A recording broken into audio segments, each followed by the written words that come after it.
नमस्कार। राजनीतिक खबरों के सबसे दिलचस्प ठिकाने में मैं रूपेश मिश्रा आप सभी का स्वागत करता हूं। मरधरा में जैसे जैसे पारा लुढ़कता जा रहा है वैसे वैसे सियासी पारा चढ़ता जा रहा है।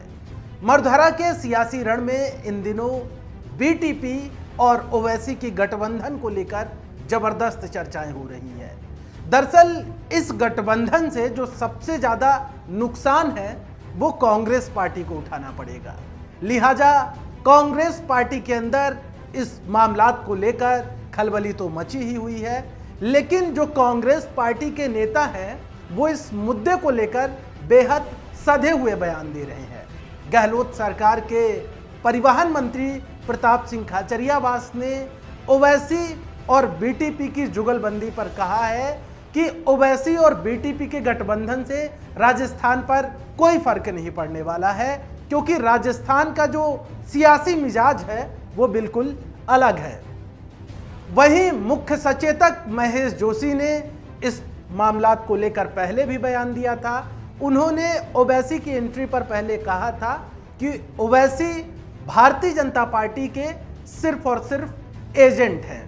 वहीं एक बार फिर से उन्होंने ओवैसी और बीटीपी के गठबंधन की जो बातें लगातार चल रही हैं उस पर उन्होंने कहा है कि ये जो गठबंधन की बातें हैं ये सोशल मीडिया से ही शुरू हुई थी और सोशल मीडिया पर ही खत्म हो चुकी हैं।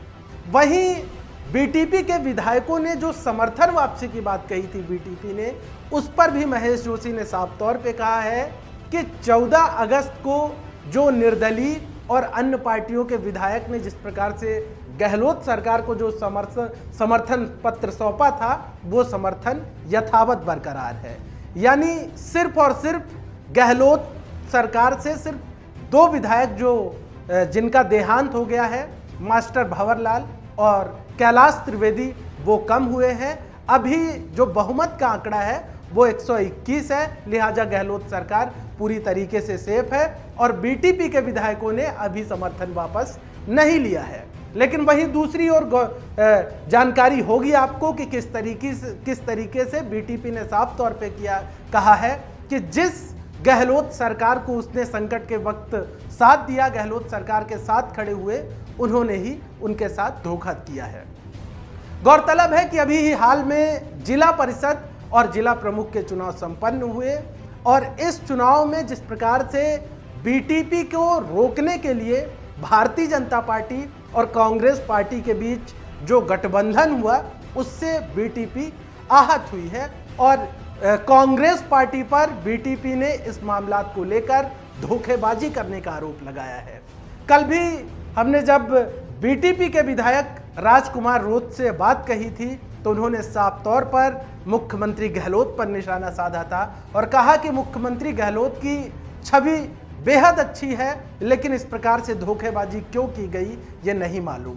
कल राजकुमार रोत ने दी फैक्ट इंडिया से खास बातचीत में क्या कहा था, सबसे पहले उस वार्ता का एक अंश एक बार फिर सुनिए। इस इंटरव्यू में देखो, सीएम साहब का जो छवि है राजस्थान में, जिस तरह से छवि है बहुत अच्छी छवि है और हम भी उन पे भरोसा करते हैं और हमने सरकार को भी समर्थन दिया था। सिर्फ सीएम साहब के चेहरे की तरफ से देख के सीएम साहब की व्यवहार जो है, सीएम साहब की कार्यशैली है, उसके हिसाब से सहयोग किया था। लेकिन हमें भी इतना मतलब ऐसा एहसास नहीं हुआ था और ऐसा सोचा भी नहीं था कि सीएम साहब भी हमारे साथ इतना बड़ा धोखा करेंगे। लेकिन कहीं न कहीं या तो नीचे लेवल पे उनके पदाधिकारी ने धोखा किया या फिर सीएम साहब की कहीं के कानों में था या उनका डायरेक्शन था क्या, लेकिन ये जो बहुत बड़ा धोखा हुआ है और सीएम साहब की जो छवि है वो छवि खराब होती है इससे।